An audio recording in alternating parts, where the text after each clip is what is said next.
The Lord said to Moses, "Give the following instructions to the priests, the descendants of Aaron. A priest must not make himself ceremonially unclean by touching the dead body of a relative. The only exceptions are his closest relatives, his mother or father, son or daughter, brother, or his virgin sister who depends on him because she has no husband. But a priest must not defile himself and make himself unclean for someone who is related to him only by marriage. The priests must not shave their heads or trim their beards or cut their bodies. They must be set apart as holy to their God and must never bring shame on the name of God. They must be holy, for they are the ones who present the special gifts to the Lord, gifts of food for their God. Priests may not marry a woman defiled by prostitution, and they may not marry a woman who is divorced from her husband, for the priests are set apart as holy to their God. You must treat them as holy because they offer up food to your God. You must consider them holy because I, the Lord, am holy, and I make you holy. If a priest's daughter defiles herself by becoming a prostitute, she also defiles her father's holiness, and she must be burned to death. The high priest has the highest rank of all the priests. The anointing oil has been poured on his head, and he has been ordained to wear the priestly garments. He must never leave his hair uncombed or tear his clothing. He must not defile himself by going near a dead body. He may not make himself ceremonially unclean even for his father or mother. He must not defile the sanctuary of his God by leaving it to attend to a dead person, for he has been made holy by the anointing oil of his God. I am the Lord. The high priest may marry only a virgin.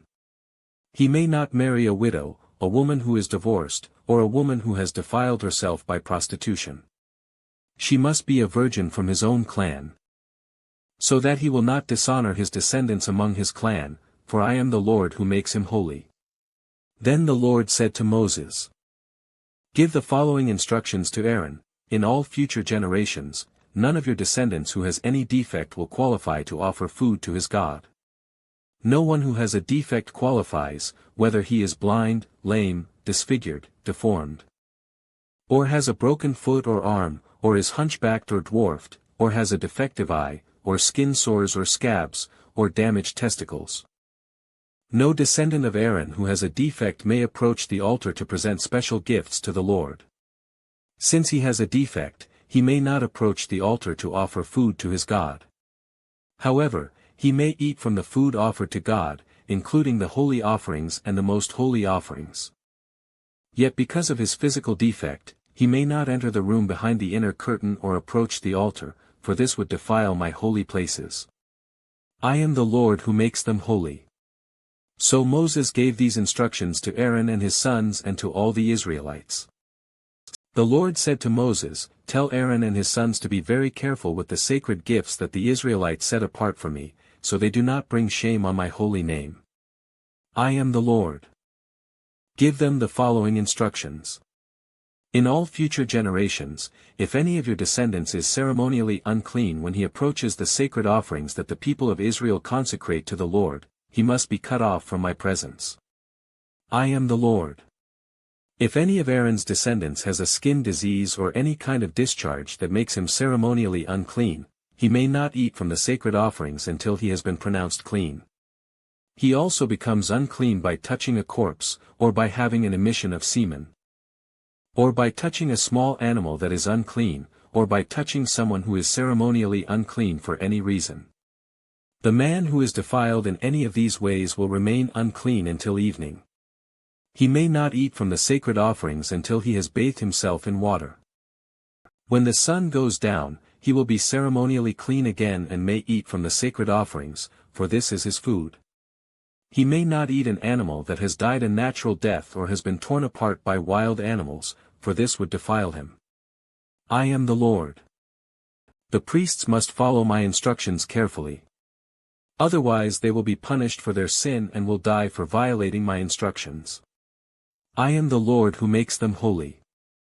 No one outside a priest's family may eat the sacred offerings. Even guests and hired workers in a priest's home are not allowed to eat them.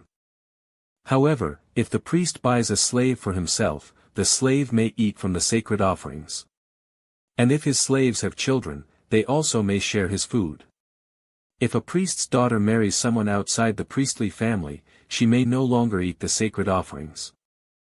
But if she becomes a widow or is divorced and has no children to support her, and she returns to live in her father's home as in her youth, she may eat her father's food again. Otherwise, no one outside a priest's family may eat the sacred offerings. Any such person who eats the sacred offerings without realizing it must pay the priest for the amount eaten, plus an additional 20%. The priests must not let the Israelites defile the sacred offerings brought to the Lord by allowing unauthorized people to eat them. This would bring guilt upon them and require them to pay compensation. I am the Lord who makes them holy. And the Lord said to Moses, Give Aaron and his sons and all the Israelites these instructions, which apply both to native Israelites and to the foreigners living among you. If you present a gift as a burnt offering to the Lord, whether it is to fulfill a vow or is a voluntary offering, you will be accepted only if your offering is a male animal with no defects. It may be a bull, a ram, or a male goat. Do not present an animal with defects, because the Lord will not accept it on your behalf. If you present a peace offering to the Lord from the herd or the flock, whether it is to fulfill a vow or is a voluntary offering, you must offer a perfect animal. It may have no defect of any kind. You must not offer an animal that is blind, crippled, or injured, or that has a wart, a skin sore, or scabs. Such animals must never be offered on the altar as special gifts to the Lord. If a bull or lamb has a leg that is too long or too short, it may be offered as a voluntary offering, but it may not be offered to fulfill a vow. If an animal has damaged testicles or is castrated, you may not offer it to the Lord. You must never do this in your own land. And you must not accept such an animal from foreigners and then offer it as a sacrifice to your God. Such animals will not be accepted on your behalf, for they are mutilated or defective. And the Lord said to Moses, When a calf or lamb or goat is born, it must be left with its mother for 7 days. From the 8th day on, it will be acceptable as a special gift to the Lord. But you must not slaughter a mother animal and her offspring on the same day, whether from the herd or the flock.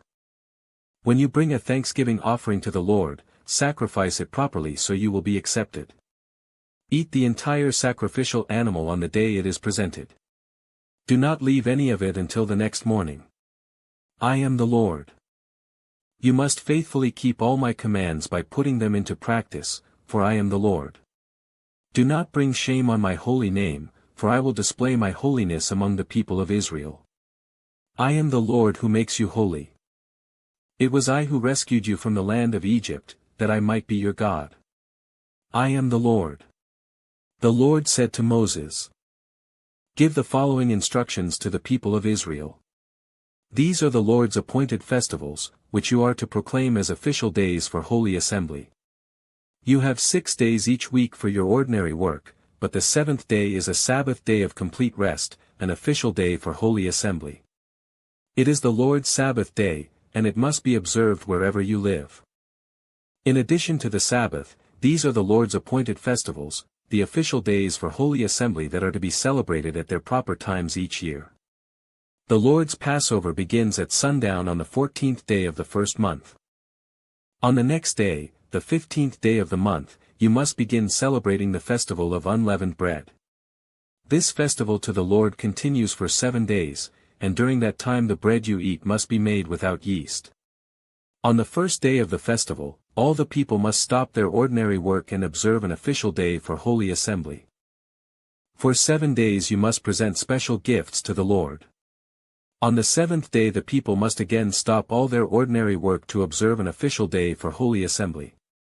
Then the Lord said to Moses, Give the following instructions to the people of Israel. When you enter the land I am giving you and you harvest its first crops, bring the priest a bundle of grain from the first cutting of your grain harvest. On the day after the Sabbath, the priest will lift it up before the Lord so it may be accepted on your behalf. On that same day you must sacrifice a 1-year-old male lamb with no defects as a burnt offering to the Lord. With it you must present a grain offering consisting of 4 quarts of choice flour moistened with olive oil. It will be a special gift, a pleasing aroma to the Lord. You must also offer 1 quart of wine as a liquid offering. Do not eat any bread or roasted grain or fresh kernels on that day until you bring this offering to your God. This is a permanent law for you, and it must be observed from generation to generation wherever you live. From the day after the Sabbath, the day you bring the bundle of grain to be lifted up as a special offering, count off 7 full weeks. Keep counting until the day after the 7th Sabbath, 50 days later. Then present an offering of new grain to the Lord. From wherever you live, bring 2 loaves of bread to be lifted up before the Lord as a special offering. Make these loaves from 4 quarts of choice flour, and bake them with yeast. They will be an offering to the Lord from the first of your crops. Along with the bread, present 7 one-year-old male lambs with no defects, 1 young bull, and 2 rams as burnt offerings to the Lord. These burnt offerings, together with the grain offerings and liquid offerings, will be a special gift, a pleasing aroma to the Lord. Then you must offer 1 male goat as a sin offering and 2 one-year-old male lambs as a peace offering. The priest will lift up the 2 lambs as a special offering to the Lord, together with the loaves representing the first of your crops. These offerings, which are holy to the Lord, belong to the priests. That same day will be proclaimed an official day for holy assembly, a day on which you do no ordinary work. This is a permanent law for you, and it must be observed from generation to generation wherever you live. When you harvest the crops of your land, do not harvest the grain along the edges of your fields, and do not pick up what the harvesters drop. Leave it for the poor and the foreigners living among you. I am the Lord your God. The Lord said to Moses, "Give the following instructions to the people of Israel. On the first day of the appointed month in early autumn, you are to observe a day of complete rest. It will be an official day for holy assembly, a day commemorated with loud blasts of a trumpet. You must do no ordinary work on that day. Instead, you are to present special gifts to the Lord." Then the Lord said to Moses, "Be careful to celebrate the Day of Atonement on the 10th day of that same month, 9 days after the Festival of Trumpets. You must observe it as an official day for holy assembly, a day to deny yourselves and present special gifts to the Lord. Do no work during that entire day because it is the Day of Atonement, when offerings of purification are made for you, making you right with the Lord your God. All who do not deny themselves that day will be cut off from God's people. And I will destroy anyone among you who does any work on that day. You must not do any work at all. This is a permanent law for you, and it must be observed from generation to generation wherever you live. This will be a Sabbath day of complete rest for you, and on that day you must deny yourselves. This day of rest will begin at sundown on the 9th day of the month and extend until sundown on the 10th day. And the Lord said to Moses, "Give the following instructions to the people of Israel. Begin celebrating the Festival of Shelters on the 15th day of the appointed month, 5 days after the Day of Atonement. This festival to the Lord will last for 7 days. On the first day of the festival you must proclaim an official day for holy assembly, when you do no ordinary work. For 7 days you must present special gifts to the Lord. The 8th day is another holy day on which you present your special gifts to the Lord. This will be a solemn occasion, and no ordinary work may be done that day. These are the Lord's appointed festivals. Celebrate them each year as official days for holy assembly by presenting special gifts to the Lord, burnt offerings, grain offerings, sacrifices, and liquid offerings, each on its proper day. These festivals must be observed in addition to the Lord's regular Sabbath days, and the offerings are in addition to your personal gifts, the offerings you give to fulfill your vows, and the voluntary offerings you present to the Lord. Remember that this 7-day festival to the Lord, the Festival of Shelters, begins on the 15th day of the appointed month, after you have harvested all the produce of the land. The first day and the 8th day of the festival will be days of complete rest. On the first day gather branches from magnificent trees, palm fronds, boughs from leafy trees, and willows that grow by the streams. Then celebrate with joy before the Lord your God for 7 days. You must observe this festival to the Lord for 7 days every year.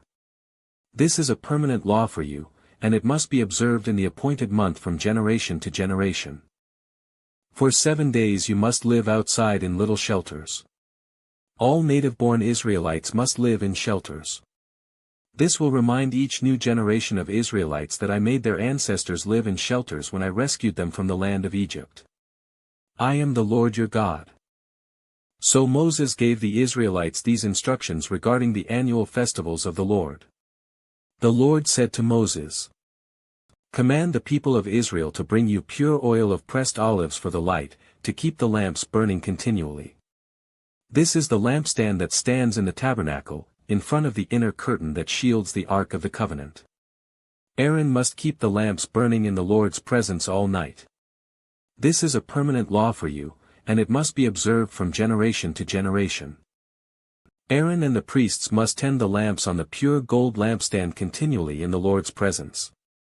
You must bake 12 flat loaves of bread from choice flour, using 4 quarts of flour for each loaf. Place the bread before the Lord on the pure gold table, and arrange the loaves in 2 stacks, with 6 loaves in each stack.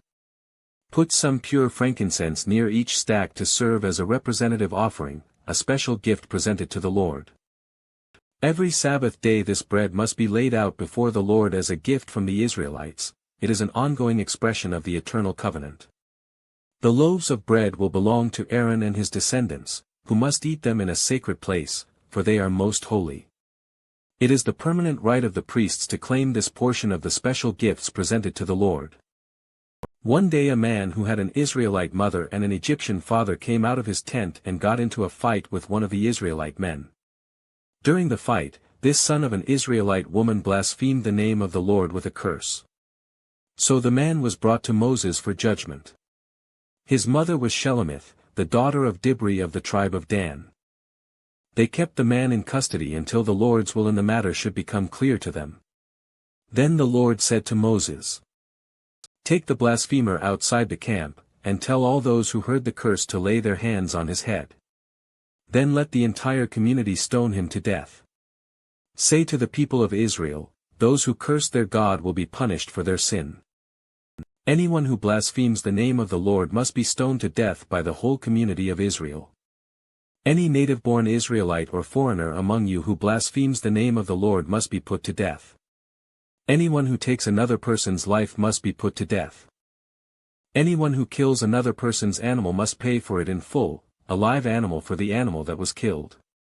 Anyone who injures another person must be dealt with according to the injury inflicted. A fracture for a fracture, an eye for an eye, a tooth for a tooth. Whatever anyone does to injure another person must be paid back in kind. Whoever kills an animal must pay for it in full, but whoever kills another person must be put to death. This same standard applies both to native-born Israelites and to the foreigners living among you. I am the Lord your God." After Moses gave all these instructions to the Israelites, they took the blasphemer outside the camp and stoned him to death. The Israelites did just as the Lord had commanded Moses. While Moses was on Mount Sinai, the Lord said to him, "Give the following instructions to the people of Israel. When you have entered the land I am giving you, the land itself must observe a Sabbath rest before the Lord every 7th year. For 6 years you may plant your fields and prune your vineyards and harvest your crops, but during the 7th year the land must have a Sabbath year of complete rest. It is the Lord's Sabbath. Do not plant your fields or prune your vineyards during that year. And don't store away the crops that grow on their own or gather the grapes from your unpruned vines. The land must have a year of complete rest. But you may eat whatever the land produces on its own during its Sabbath. This applies to you, your male and female servants, your hired workers, and the temporary residents who live with you. Your livestock and the wild animals in your land will also be allowed to eat what the land produces. In addition, you must count off 7 Sabbath years, 7 sets of 7 years, adding up to 49 years in all. Then on the Day of Atonement in the 50th year, blow the ram's horn loud and long throughout the land.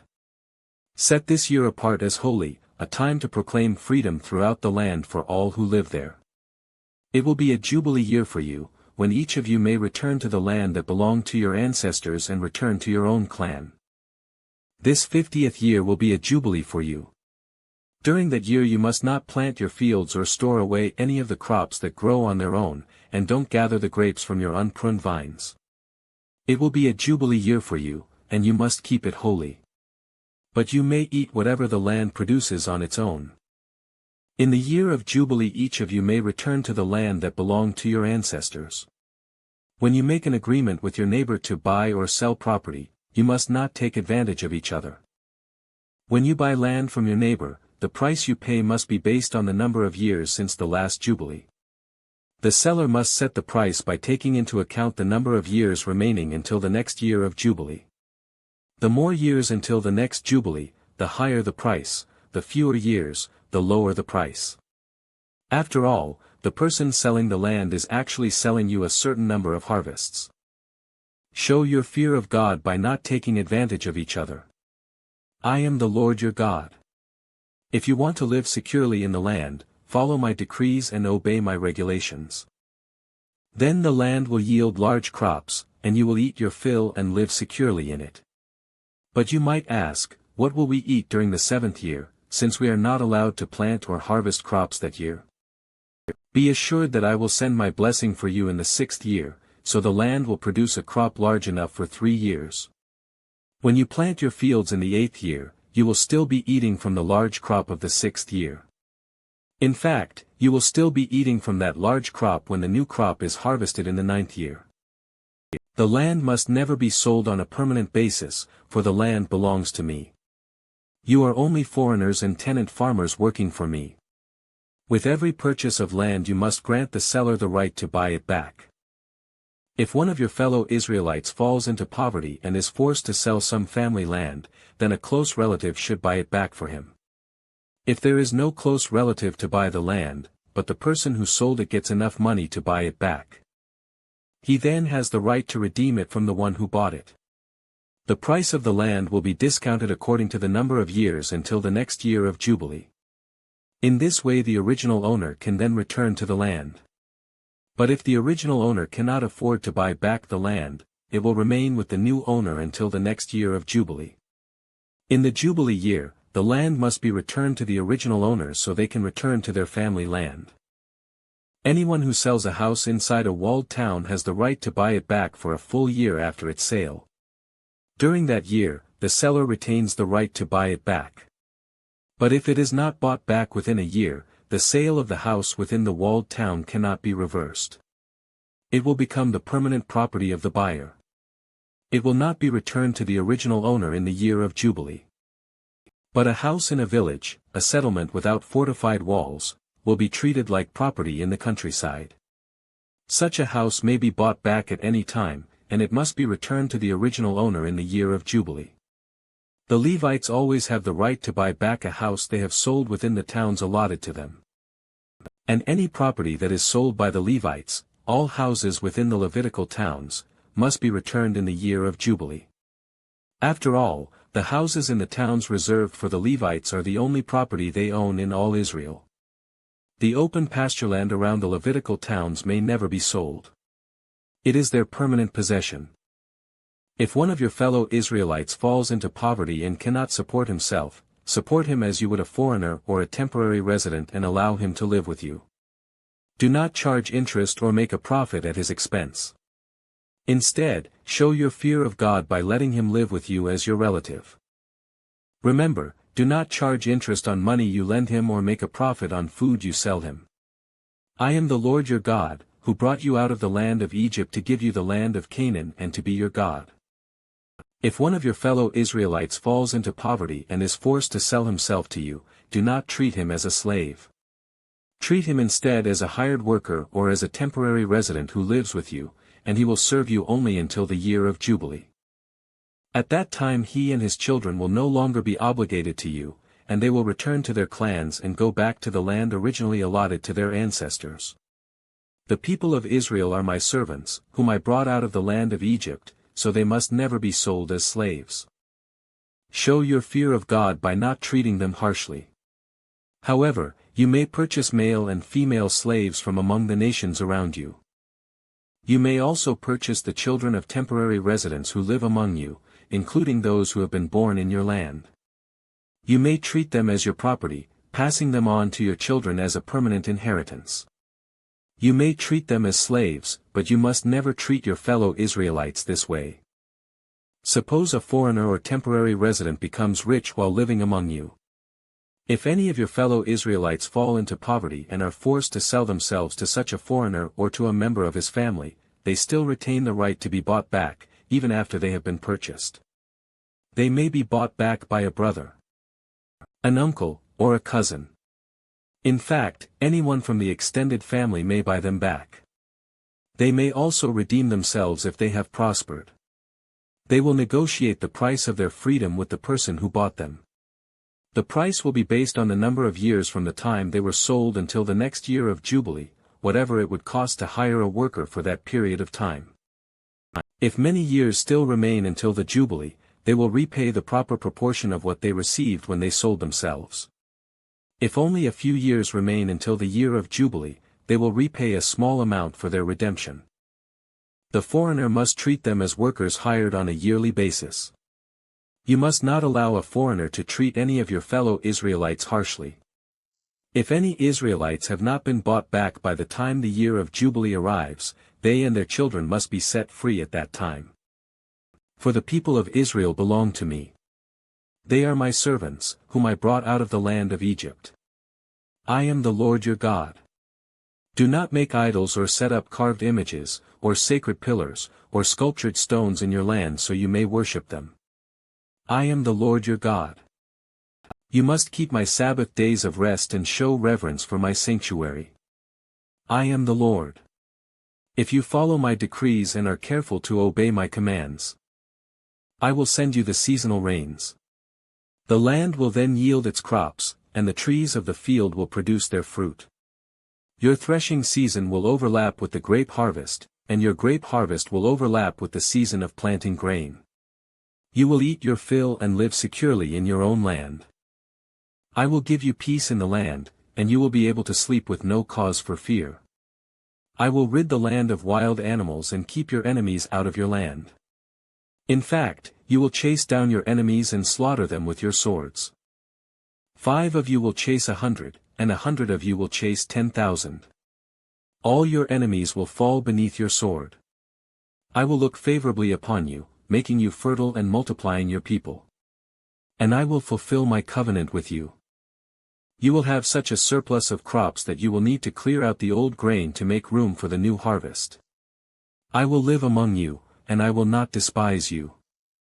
I will walk among you, I will be your God, and you will be my people. I am the Lord your God, who brought you out of the land of Egypt so you would no longer be their slaves. I broke the yoke of slavery from your neck so you can walk with your heads held high. However, if you do not listen to me or obey all these commands, and if you break my covenant by rejecting my decrees, treating my regulations with contempt and refusing to obey my commands, I will punish you. I will bring sudden terrors upon you, wasting diseases and burning fevers that will cause your eyes to fail and your life to ebb away. You will plant your crops in vain because your enemies will eat them. I will turn against you, and you will be defeated by your enemies. Those who hate you will rule over you, and you will run even when no one is chasing you. And if, in spite of all this, you still disobey me, I will punish you 7 times over for your sins. I will break your proud spirit by making the skies as unyielding as iron and the earth as hard as bronze. All your work will be for nothing, for your land will yield no crops, and your trees will bear no fruit. If even then you remain hostile toward me and refuse to obey me, I will inflict disaster on you 7 times over for your sins. I will send wild animals that will rob you of your children and destroy your livestock. Your numbers will dwindle, and your roads will be deserted. And if you fail to learn the lesson and continue your hostility toward me, then I myself will be hostile toward you. I will personally strike you with calamity 7 times over for your sins. I will send armies against you to carry out the curse of the covenant you have broken. When you run to your towns for safety, I will send a plague to destroy you there, and you will be handed over to your enemies. I will destroy your food supply, so that 10 women will need only 1 oven to bake bread for their families. They will ration your food by weight, and though you have food to eat, you will not be satisfied. If in spite of all this you still refuse to listen and still remain hostile toward me, then I will give full vent to my hostility. I myself will punish you 7 times over for your sins. Then you will eat the flesh of your own sons and daughters. I will destroy your pagan shrines and knock down your places of worship.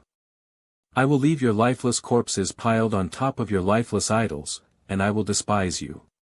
I will make your cities desolate and destroy your places of pagan worship. I will take no pleasure in your offerings that should be a pleasing aroma to me. Yes, I myself will devastate your land, and your enemies who come to occupy it will be appalled at what they see.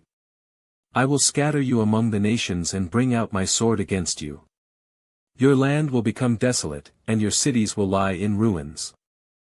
Then at last the land will enjoy its neglected Sabbath years as it lies desolate while you are in exile in the land of your enemies. Then the land will finally rest and enjoy the Sabbaths it missed. As long as the land lies in ruins, it will enjoy the rest you never allowed it to take every 7th year while you lived in it. And for those of you who survive, I will demoralize you in the land of your enemies. You will live in such fear that the sound of a leaf driven by the wind will send you fleeing. You will run as though fleeing from a sword, and you will fall even when no one pursues you. Though no one is chasing you, you will stumble over each other as though fleeing from a sword. You will have no power to stand up against your enemies. You will die among the foreign nations and be devoured in the land of your enemies. Those of you who survive will waste away in your enemies' lands because of their sins and the sins of their ancestors. But at last my people will confess their sins and the sins of their ancestors for betraying me and being hostile toward me. When I have turned their hostility back on them and brought them to the land of their enemies, then at last their stubborn hearts will be humbled, and they will pay for their sins. Then I will remember my covenant with Jacob and my covenant with Isaac and my covenant with Abraham, and I will remember the land. For the land must be abandoned to enjoy its years of Sabbath rest as it lies deserted. At last the people will pay for their sins, for they have continually rejected my regulations and despised my decrees. But despite all this, I will not utterly reject or despise them while they are in exile in the land of their enemies.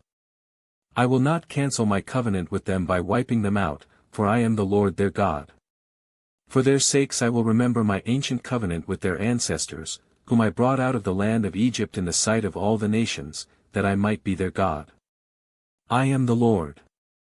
These are the decrees, regulations, and instructions that the Lord gave through Moses on Mount Sinai as evidence of the relationship between himself and the Israelites. The Lord said to Moses, "Give the following instructions to the people of Israel. If anyone makes a special vow to dedicate someone to the Lord by paying the value of that person, here is the scale of values to be used. A man between the ages of 20 and 60 is valued at 50 shekels of silver, as measured by the sanctuary shekel. A woman of that age is valued at 30 shekels of silver. A boy between the ages of 5 and 20 is valued at 20 shekels of silver, a girl of that age is valued at 10 shekels of silver. A boy between the ages of 1 month and 5 years is valued at 5 shekels of silver, a girl of that age is valued at 3 shekels of silver.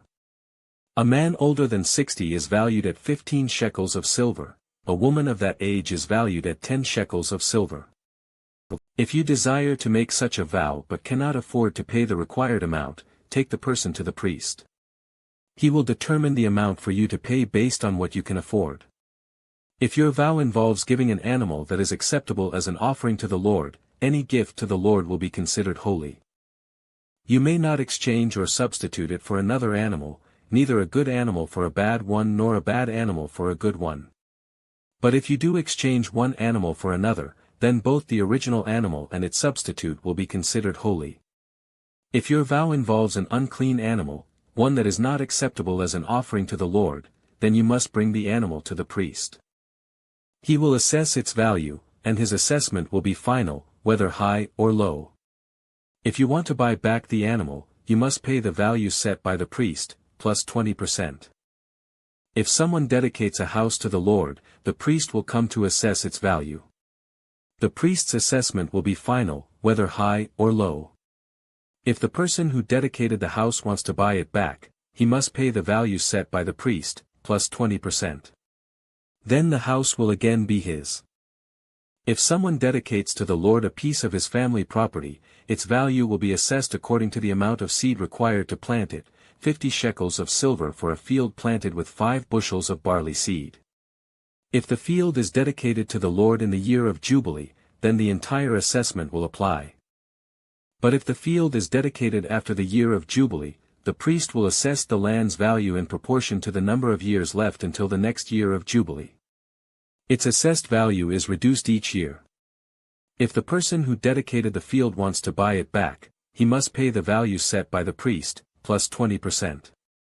Then the field will again be legally his.